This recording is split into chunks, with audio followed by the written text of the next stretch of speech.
Okay, good morning YouTube.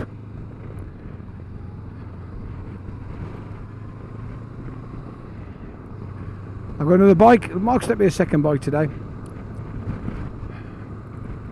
This is the Honda CB500X. First impressions are the seat is quite firm, quite tall. The tank, very narrow. We've got a screen on it. I'm just coming out the 30, let's just increase the speed a bit. Quite a swanky dash, very modern looking. We've got a big digital speedo, a round tachometer on the left, easy to read, with a big digital gear indicator. 6-speed box, it was in 6 then. There's a thermometer on the right. I'm just trying to make out the bits and pieces. Tapered bars. Yeah, you can tell it's the off-roady type version because it does feel tall and you get a little bit of dive. Fairly neutral steering. I'm going to try standing up. Yeah, pretty comfortable standing up. Steering still pretty good. Yeah, not bad at all.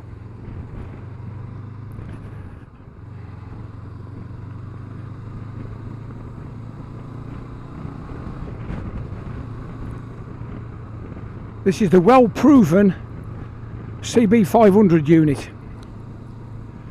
It's quite popular now to get a platform and build off it with different variants. I wasn't sure actually how this would fit with the 700 or 750, sorry, the new one's the 750. And I don't think they do a DCT version of this 500. But this is the bike that a few adventure riders were buying when it first came out, and taking it to a kit out place, and they were actually having the forks reworked, all stainless steel spokes and all sorts of things fitted, tubed tyres, and they was using them for like little mini rally raids and whatever. Anyway, Honda have taken note and they've actually uprated the bike quite a bit, and they've started putting a 19-inch on the front anyway. And people were buying these second hand for like 4 to 5 grand, picking them up and spending another 3 grand on them, making it an eight sort of grand bike, which is fairly pricey, but getting something that was extremely versatile and useful for off-roading and travelling around the world on. The 500 lump is plenty powerful enough in this guise for one-up travelling, and especially when you're off-road. The one thing you don't want is bags and bags of cubes and brake horses. You just need enough power to get your grip and keep you going, and this has it. What I do notice about the switchgear, of course, though, is it's the earlier stuff with the big horn button above the indicator, which does catch a lot of people out. But I've rode a few Hondas recently and I'm slowly getting used to it. So we're up to 60 in top gear. I'm getting no buffeting as such, bit of wind noise but no buffeting as such. Very little vibes. Once we're rolling, the steering's solid. It only needs the minimum of counter to move it about. Nice initial sharp bite on the brakes. This has obviously done a few more miles than some of the bikes I've ridden recently. Okay, is he pulling out? If he goes, we go. There we go. Nice and safe. Take a left.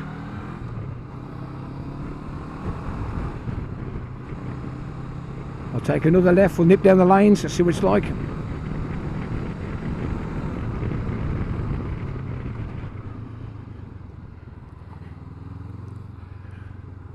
Not sure it's me, but I get the impression it feels fairly long, the wheelbase for a tall rounder. I suppose you could call it a mini Africa Twin, couldn't you, really? The 1100 Africa Twin, and this is the 500X. Tips in nicely, gearbox is smooth, clutch is mega light. After going round on that little Meteor with 20 brake horsepower, you can tell this has got quite a bit more go. I'm not sure, I'll have a look at the stats in a minute, but I'd say it's at least 40. At least 40 brake. You can feel it's got that more torque, more power. Slick gearbox, very slick. Easy for gear changes.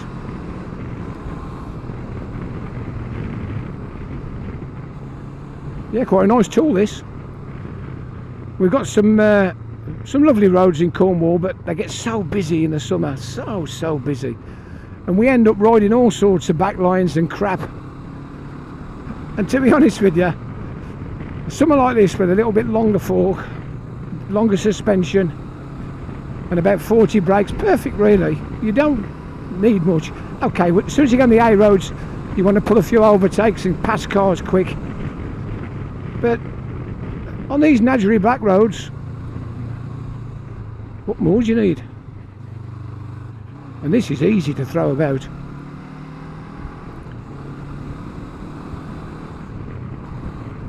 I believe it's very frugal, this 500. So they keep telling me.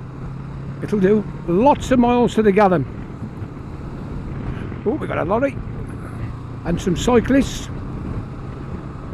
Everybody wants to avoid the main road today. I'll just nip past the girls.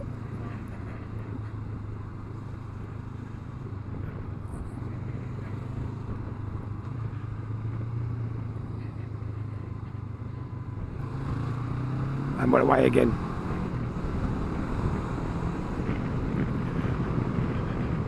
The rear suspension's very compliant.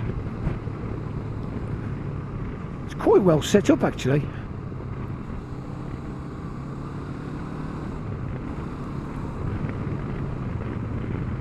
Got good damp in front and back. If anything, I think the back's probably slightly better than the front. It's not bad at all. Whoever's dialed this in has dialed it in pretty well.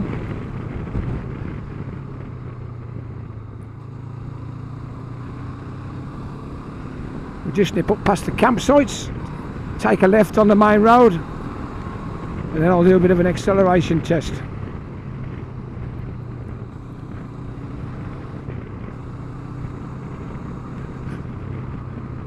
Yeah, back to the screen. I would say this screen is probably more effective than the one on the Africa Twin I took out, the Adventure Sport.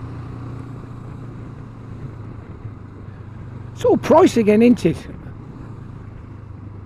These little 500s, you know, they're all, everything's sub 10 grand. Whether you buy a 500 or 750 or whatever, they're all sub 10 grand.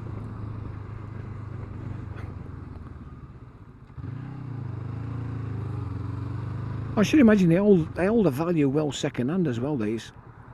Here we are at the stop sign, back in the traffic. I'm out.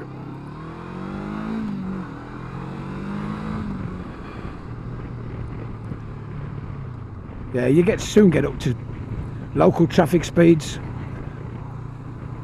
Well, this is the main A road across from Newquay to St Austell. It's a busy road. It's a nice road actually. If you ride it in the winter when it's quiet, it's a lovely road.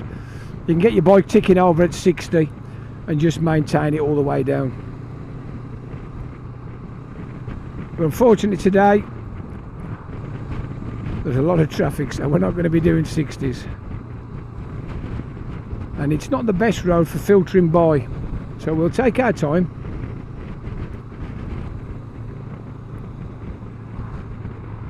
Not much vibration in the mirrors, to be honest. Yeah, not bad at all. Once I'll move this left one a little bit. Could probably still do with adjusting slightly for me, being so big.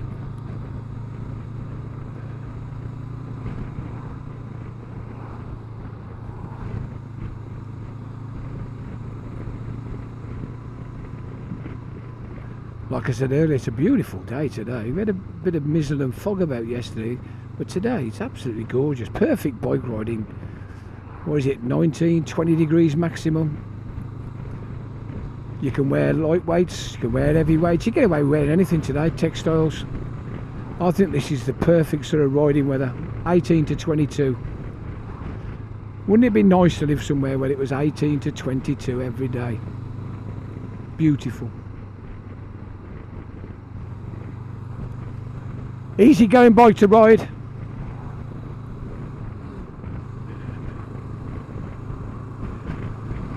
I did say the 750, the NC 750 was the utility bike. It looks like Honda have got two utility bikes in the stable, because you could use this for more or less the same thing as that. I do like the DCT box, don't get me wrong, and that with that little bit of extra power in the DCT box, I think it's a fantastic machine, the NC 750. But to be honest, these 500s, cracking bits of kit. Good, well-proven engine. Right, so here we go, up the big hill. So third gear roll on.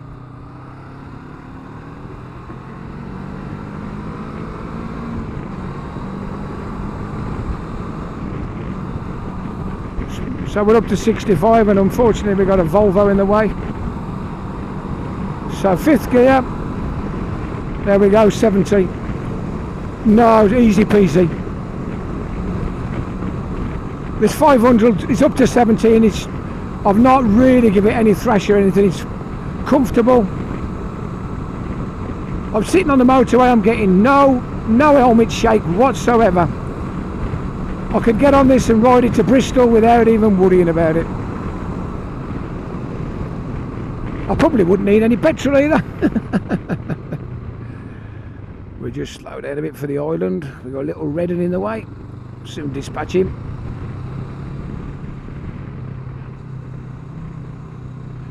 The steering does need some input. I don't know whether it's the angle. I suppose when they use it for a multi-purpose one, you've got the same frame. I'm not sure whether they alter the rake much. The road bike's probably set up absolutely perfect. Drops in nice though. So we'll have a bit of a walk round, and I'll tell you all about it. Here we go.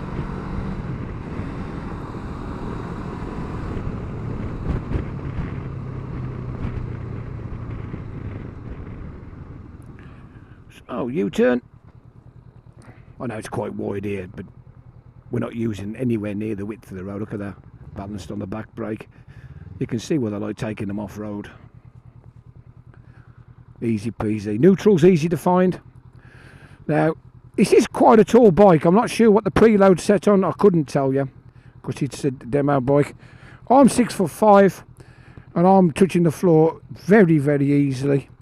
And when I stand up, there's 3 or 4 inches gap. So side stand. Well, that isn't the easiest to find. Best to use your toe on the side stand. Right, let's have a look at it. Hiya folks, it's the Lofty Biker here. I've nipped up to Damerells again. Mark's lent me a bike. I've got the CB500X, the Honda, the little Honda, the twin. Cracking little machine. Don't look bad at all either. Let's spin the camera around and show you what it looks like. Okay, there you are. A bit of a close-up. Nice red, isn't it?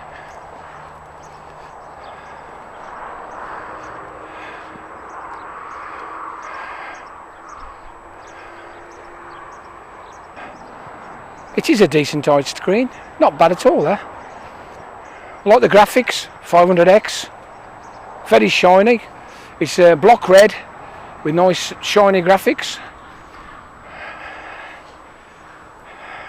Cast wheels, fairly decent looking pipe, not bad at all. Plenty of ground clearance. Quite a good looking engine. Conventional style forks, single twin pot on the front. Yeah, not bad. Just show you the screen.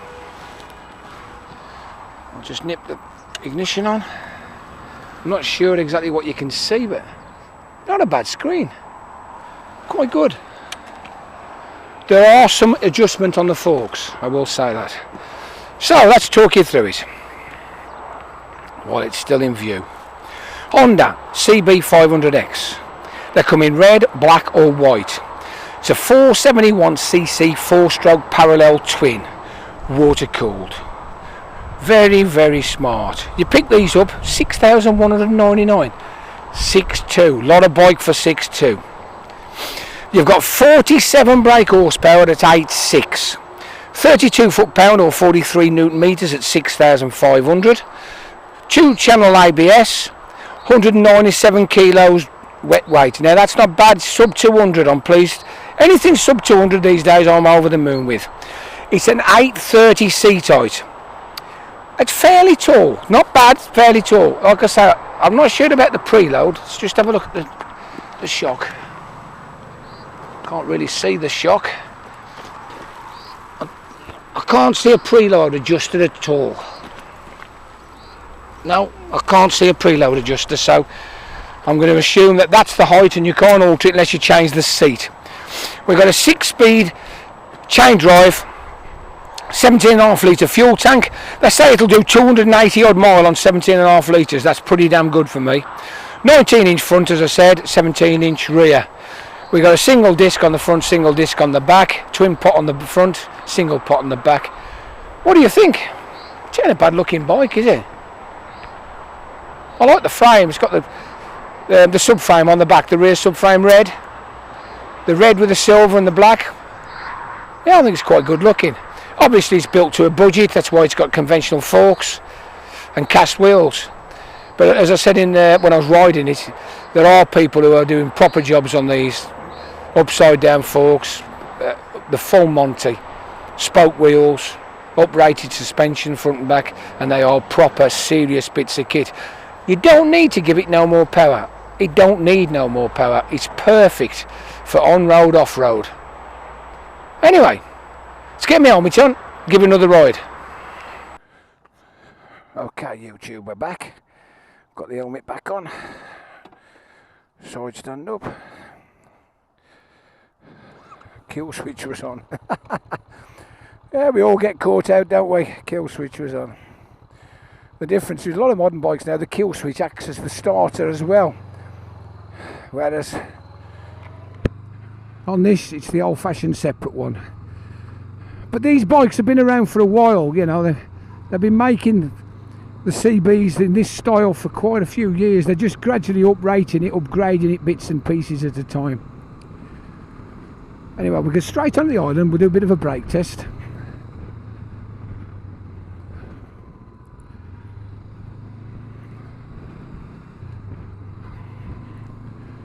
So there we are. We're just going down the hill. We're all clear. There's nothing about. 30 odd mile an hour, 35, third gear. Oh yeah, that's quite impressive actually. That's not a bad front brake. It's well bedded in. Nice. So same again, about 35, sub 40, back brake. It's okay. I would say that's your typical Honda rear brake. It's okay for steadying the bike, slow manoeuvres, and for adding with the front when you want to stop.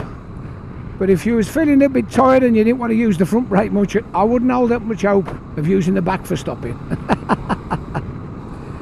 Oh, here we go.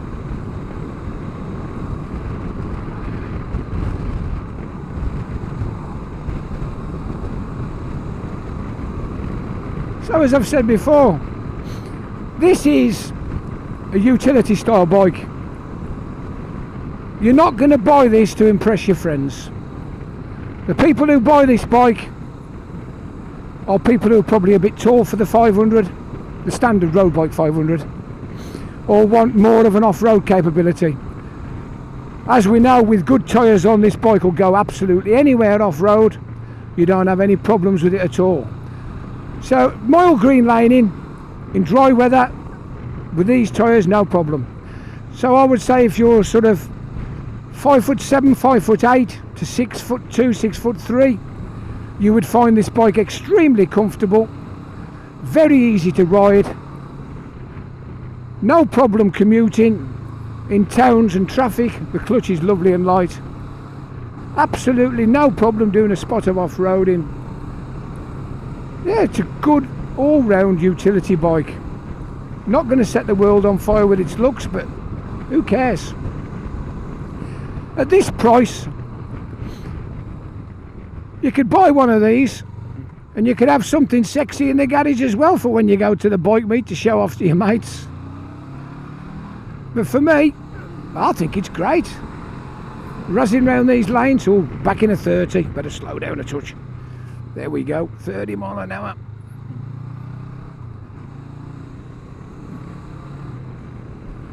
You soon get used to it.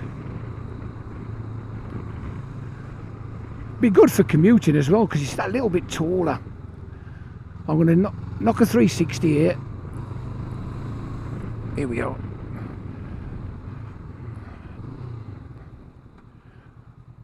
U-turn. Easy P, look at that. On a sixpence. Nothing about.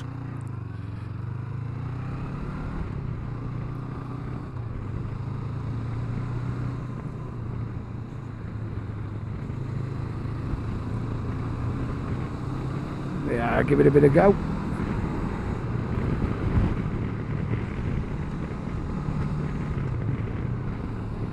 Yeah, edge to edge, absolutely no problem at all.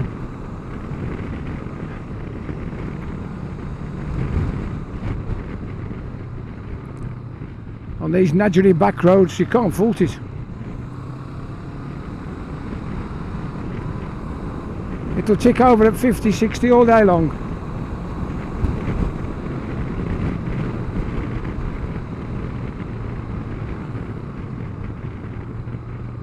Just slow down here for the lights. So there you have it, really. The Honda CB500X. Nice bike. So if you've enjoyed the video, or you'd like to watch more, just subscribe. Press the subscribe button. I've got all sorts on there now. I've got quite a few videos. I know it appears like I'm riding a lot of the 1 or 2 manufactured bikes at the moment, but it's very difficult to get stock to ride. As I've said before, Kawasaki have got absolutely no demos. BMW have got no demos. So I've only got Damerells who've got stuff at the moment, unless I go up to Plymouth, and Plymouth's a bit of a long way. I would like to ride a couple of Harleys for you, or a couple of Triumphs. But at the moment, we're on Hondas, Royal Enfields, Suzuki's, Sims. Anyway, I talk too much. This is the Lofty Biker saying ta-da for now. Ta-da.